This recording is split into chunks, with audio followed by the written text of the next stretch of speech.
Hello everyone, and welcome back to Turkish Spotlight Secrets. If you enjoy thoughtful, long-form deep dives into the stories behind the headlines, make sure you subscribe, hit the like button, and turn on notifications so you never miss what's next. Today we're exploring a story that has nothing to do with scandal and everything to do with friendship, craft, and a promise kept. It's about two names that changed the tempo of modern Turkish television, Barış Arduç and Elçin Sangu, and the quiet, persistent way a colleague can become the person who helps you cross the line from dreamer to doer. Let's rewind to the beginning. When Barış Arduç and Elçin Sangu first shared the frame in Kiralık Aşk, the pairing felt effortless, a nimble back and forth, comic timing that never trampled sincerity, and an ability to make small gestures feel enormous. That chemistry did more than carry a series, it traveled. Clips were subtitled, scenes were rewatched, and a global audience learned the rhythms of a relationship built out of glances, pauses, and lines that could be both playful and pointed. But while the characters became icons, something else was forming just outside the shot, a working trust.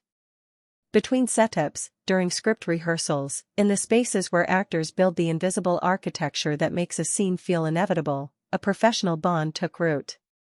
People often assume the only thing actors talk about on set is acting.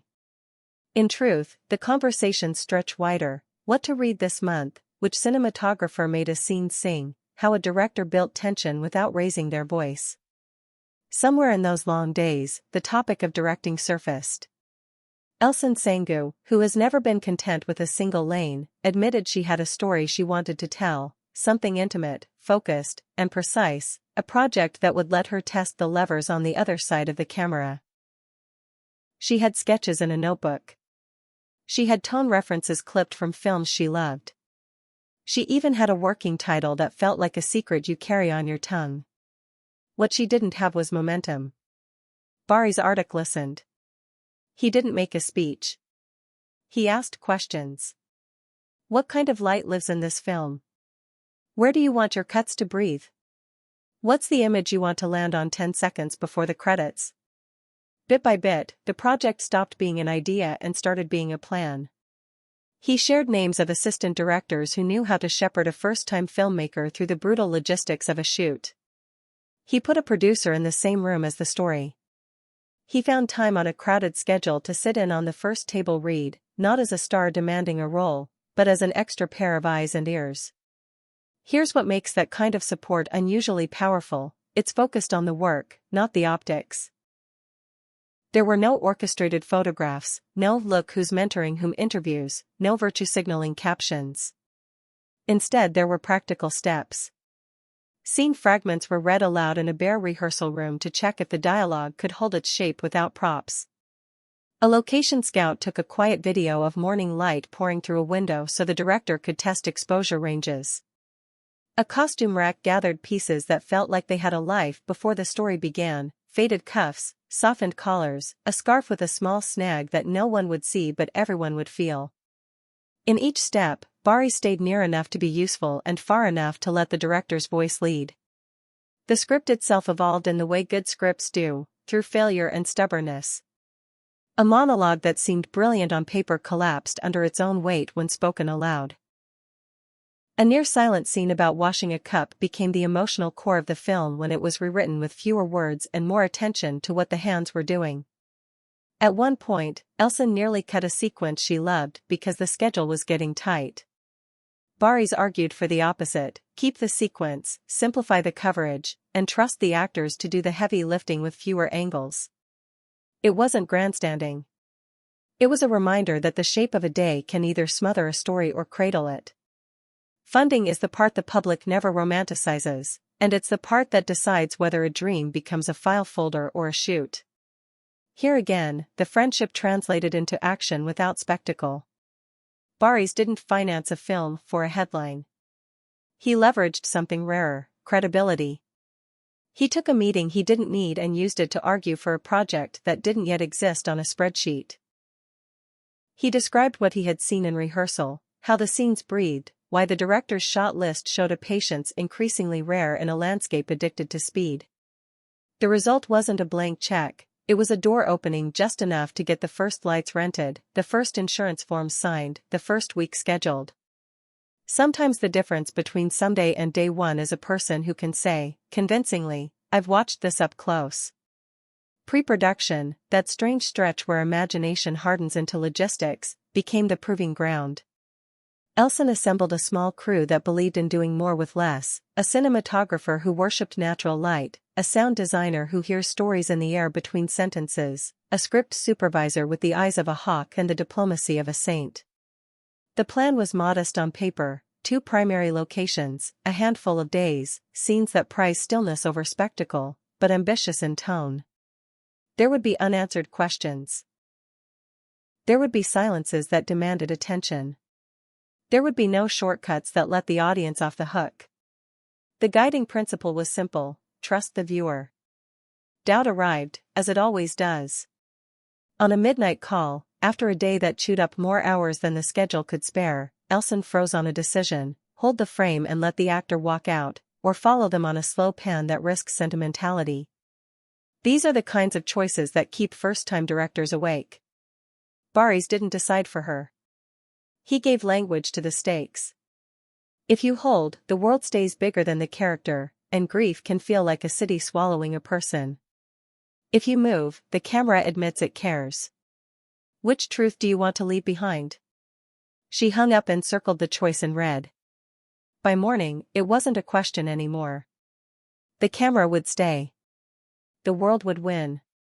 The first day of shooting started without ceremony: a slate clapped, a breath held, a kettle boiled on a quiet stove. By the third take, the crew had fallen into the rhythm the director wanted: unhurried, attentive, alive to tiny changes. Barış stopped by just long enough to stand behind the monitor for a scene, then stepped back out into the corridor so the focus could remain where it belonged. Later, in the lunch break he would not stay for, he left a note on the director's chair: "Your film knows what it wants. Keep listening." It wasn't a blessing, and it wasn't a command. It was a mirror held up to a fear and turned into fuel. Word leaks when it wants to. A still photograph, hands on a windowsill, light carving out the shape of a cup, found its way onto a private account and then into the bloodstream of fan pages that had been waiting for an excuse to hope. The caption did not reveal names. The comments did. You could read the excitement like static on a radio. Is this the project she spoke about in that interview? Is this the thing he hinted at when he talked about backing stories that deserve quiet? The internet thrives on certainty, the project insisted on patience. And yet the best kind of hype took root, the kind that is about form, not fame. When the shoot locked picture on a compact schedule that felt like threading a needle, post-production became a lesson in restraint. The editor and director fought for milliseconds, not minutes. A cut that ran 3 frames too long made a gaze feel needy, 3 frames too short and the moment never landed. The composer brought sketches built around negative space, a piano phrase that seems to hesitate mid-breath, a string line that never resolves where you expect it to. Color grading lifted the film out of mere prettiness into something truer: scars and paint, the warmer golds of rooms that have been lived in too long, the blue hour that turns honest when people stop performing for one another. Where was Barış in all this? Not eclipsing, not hovering, not pretending to be the author of a story that wasn't his. He came to one test screening, sat 3 rows from the back, and watched the audience watch the film. He didn't speak afterward until the director asked. When he did, it was about rhythm. Keep the long take by the door. Move the cut 3 frames earlier in the stairwell so the character's breath meets the audience's inhale. Lose the placeholder track in the final minute. Silence there is stronger than sentiment.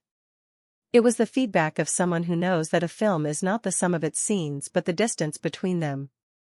The press will eventually find this story, and they will try to bend it into something easy. Star makes co-star's dream come true.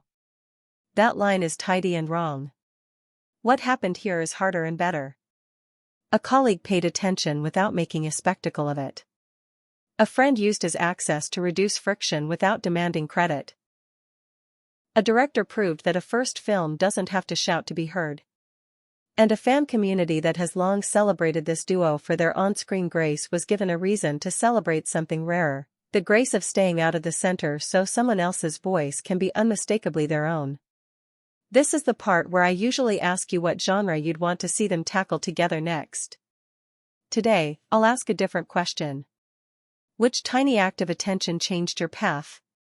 Who handed you the phone number that opened a door? Who sat in the back of your first reading and told you the truth in a way you could bear to hear it? Tell us in the comments. Stories like this one don't belong to the industry alone. They belong to anyone who has ever tried to translate a private vision into something the world can feel. If you enjoyed this deep dive, subscribe to Turkish Spotlight Secrets, hit the like button, and consider joining for members-only breakdowns where we go inside the craft. Shot lists, rehearsal techniques, and the hard math of turning artistry into schedules that respect human limits. We'll follow this project as it finds its festival legs, and we'll keep the focus exactly where the people at the center kept it, on the work. Thank you for watching, take care, and we'll see you in the next video.